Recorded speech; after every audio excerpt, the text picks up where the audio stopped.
आइए हम लोग विचार करें, क्या हम लोग अपने जीवन में सही निर्णय लेते हैं? जब निर्णय लेने की आ, परिस्थिति आती है, स्थिति आती है, क्या हम सही निर्णय लेते हैं? क्या हम वैसे निर्णय लेते हैं जैसे प्रभु हमें चाहते हैं या प्रभु हमसे चाहते हैं? क्या हम वही निर्णय लेते हैं जो वचन के अनुसार है और जो प्रभु की कृपा के अनुसार है और जो प्रभु की मर्जी के अनुसार है, प्रभु की इच्छा के अनुसार है? हमें ये जांच करना है अपने जीवन में कि हम कौन से निर्णय अपने जीवन में लेते हैं। क्या हम मृत्यु की ओर बढ़ने का निर्णय लेते हैं कि या फिर हम जीवन की ओर बढ़ने का निर्णय लेते हैं, जिंदगी की ओर बढ़ने का निर्णय लेते हैं? क्योंकि दिन प्रतिदिन हम कई निर्णय अपने जीवन में लेते हैं। कई सही होते हैं, कई सही नहीं होते हैं, कई गलत होते हैं, कई हमें प्रभु से बहुत दूर ले जाते हैं और कई निर्णय हमें प्रभु के पास ले आते हैं। और जो निर्णय प्रभु के वचन पर आधारित हैं या प्रभु की कृपा पर आधारित हैं, प्रभु की इच्छा के अनुसार हैं, वे निर्णय हमारे जीवन में सही होते हैं। हम देखते हैं संत लूकस के सुसमाचार में 15 अध्याय में कि उड़ाऊ पुत्र अपने पिता के पास आकर कहता है कि जो भी मेरा हिस्सा है इस संपत्ति में मुझे दिया जाए और मैं आपके साथ नहीं रहना चाहता हूँ। और वह अपना हिस्सा लेकर बहुत दूर चला जाता है जैसा कि लिखा है, और वहाँ वह व्यर्थ में पूरे धन को गवा देता है, संपत्ति को गवा देता है, खाने पीने में लुटा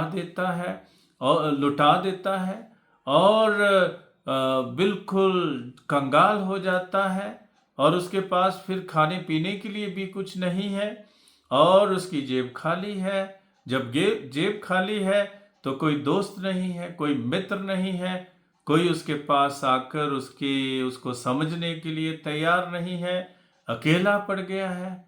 और क्या लिखा है वचन में कि वो होश में आया। जब होश में आया तब उसे पिता के प्रेम की अहमियत समझ में आई कि मेरा पिता मुझे कितना प्यार करता है और मैं यहाँ पर बैठकर निराशाजनक परिस्थिति में बैठा हुआ हूँ और मैं यहाँ बैठकर रो रहा हूँ कि मुझे खाने के लिए चाहिए या मुझे कपड़े पहनने के लिए चाहिए या मुझे सुख चाहिए, शांति चाहिए, खुशी चाहिए, लेकिन क्योंकि मेरे पास कुछ भी नहीं है इसलिए मैं ये सब प्राप्त नहीं कर सकता हूँ। इसलिए मैं उठूंगा, जाऊंगा और पिता से कहूंगा कि मैं आपका बेटा कहलाने के योग्य नहीं हूँ, मुझे अपने घर में एक नौकर के जैसे रख ले। लेकिन हम जानते हैं कि पिता ने उसे स्वीकार किया, प्रेम से स्वीकार किया, प्यार से स्वीकार किया। दूर से जब वो आ रहा था तो पिता अपने घर के बाहर निकला और जब उसने देखा कि उसका बेटा आ रहा है तो आगे जाकर उसका स्वागत करता है। और पिता ने उसे जैसा वो था वैसे ही उसका आलिंगन किया, उसे गले लगाया, उसे प्यार किया और उसे चुंबन दिया।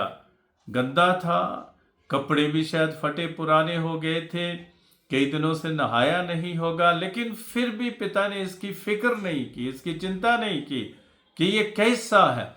पिता ने ये सोचा कि ये मेरा बेटा मर गया था, अभी जी उठा है, ये मेरा बेटा खो गया था, अभी वापस लौट आया है। यही खुशी थी पिता को।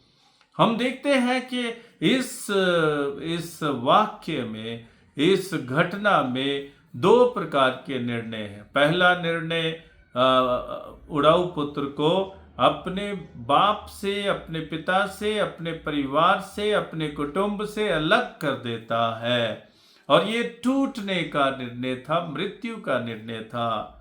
और हम देखते हैं कि जो दूसरा निर्णय है वह जुड़ने का निर्णय है, परिवार में लौटने का निर्णय है, पिता के पास आने का निर्णय है। और जब पिता के पास आने का निर्णय वो लेता है तो उसका जीवन फिर से खुशियों से भरपूर है, आनंद से भरपूर है, और वह अपने आप को इस परिवार का हिस्सा मानना शुरू करता है। भले ही वह अपने पिता से कहता है कि मुझे एक नौकर के रूप में अपने घर में रखें, लेकिन पिता उसको नौकर के रूप में नहीं, लेकिन बेटे के रूप में घर में रखता है। प्रिय भाइयों तथा बहनों, हम भी कई प्रकार की गलतियां करते हैं, जिंदगी में कई प्रकार के निर्णय लेते हैं। कई निर्णय हमें प्रभु की ओर ले जाते हैं, जीवन की ओर ले जाते हैं, जिंदगी की ओर ले जाते हैं, परिवार के साथ रहने में के लिए प्रेरित करते हैं, और कई ऐसे निर्णय हैं जो हमें परिवार से दूर कर देते हैं, और हम अपने माता पिता से अलग हो जाते हैं और उनकी चिंता नहीं करते हैं, उनको प्यार नहीं करते हैं। स्वार्थता का हम लोग जीवन व्यतीत करते हैं, और जब ऐसा होता है तो हम प्रभु से दूर हो जाते हैं, एक दूसरे से दूर हो जाते हैं। हमारा प्रभु बहुत ही प्रेमी है, बेहद करुणामय है। प्रभु हमें प्यार करते हैं, हमारे पापों से हमें क्षमा देते हैं, और हमारे लौटने का इंतजार करते हैं कि हम लौटें, प्रभु के पास आए और जीवन परिपूर्णता का जीवन प्राप्त करें। हम क्या चाहते हैं, कौन सा निर्णय हम लोग अपने जीवन में ले? आज एक और दिन हमें मिला है, प्रभु की ओर से मिला है। क्या हम प्रभु की राहों पर चलना चाहते हैं? क्या हम प्रभु के मार्गों को पहचानना चाहते हैं? क्या हम लोग प्रभु की इच्छा को अपने जीवन में जानना चाहते हैं? क्या हम लोग प्रभु की मर्जी के अनुसार अपना जीवन जीना चाहते हैं? यदि ऐसा है तो हम सही रास्ते पर हैं। लेकिन यदि हम लोग अपने आप में ही मोह माया में फंसे हुए हैं, और हम लोग जो है कई प्रकार की ऐसी बातों से जकड़े हुए हैं जो हमें परिवार से और एक दूसरे से अलग कर देता है, जो हमें प्रभु से अलग कर देता है, तो वह निर्णय सही नहीं है। विशेषकर उन बच्चों के लिए, उन नौजवानों के लिए जो अपने माता पिता की अहमियत को अपने जीवन में नहीं समझते हैं, उनके लिए विशेष संदेश देना चाहता हूं कि लौटें, अपने परिवार में लौटें, अपने माता पिता को प्यार करें, अपने माता पिता के दुख सुख में सहायक हो जाएं। आप यहाँ कहीं भी रहें, लेकिन अपने परिवार के साथ जुड़े रहें, परिवार से टूटे नहीं। कई ऐसी हमारी बुरी आदतें हैं, दुष्ट आदतें हैं, जो हमें अपने परिवार से, एक दूसरे से और प्रभु से अलग कर देती हैं। उनको हम छोड़ें और पिता के पास लौटें, प्रभु के पास लौटें, पाप क्षमा प्राप्त करते हुए नया जीवन प्राप्त करें और प्रभु की महिमा अपने जीवन में देखें।